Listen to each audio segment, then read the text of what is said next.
Our technology is all centered around chipsets for mass manufacturing of power electronics. So it's a common platform to develop power electronics and shift the industry away from a hardware mindset of copper and materials to a mindset of human imagination expressed by software. We've seen what that has done in the field of communications and the internet, and this is what we're focusing on in the field of energy production away from traditional sources that have been subject to control. This is really a tool to enable productization of local solutions for local needs based on what's available locally.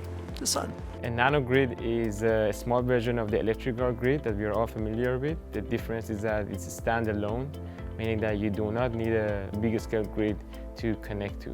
But there is nothing similar to this in the marketplace right now, mainly due to the cost issues. So our effort has been focused into bringing the cost of implementation down, so it's feasible to implement these in all the new buildings or businesses. In countries where there is not reliable access to a national grid, people can use this idea to generate their own grid and power their own infrastructure. It's a new paradigm shift in an old industry. You're trying to make that conjugate into a creative outcome that is how we produce power tomorrow, how we get rid of oil, how we get rid of coal. So that was the first project we did with U of T. We partnered with OCE to achieve that, and it is actually in field use today at University of Ottawa, here at Solantro, and many other places.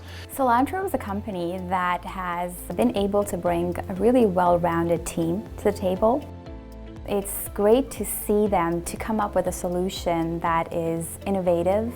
It is a solution that is absolutely needed for today's day and age. It is something that's going to help us with modernizing the grid, and it's going to help us with possibly changing the world. We expect to continue to expand the expertise here in Ontario, but at the same time we need to figure out how to service customers that are very international in scope.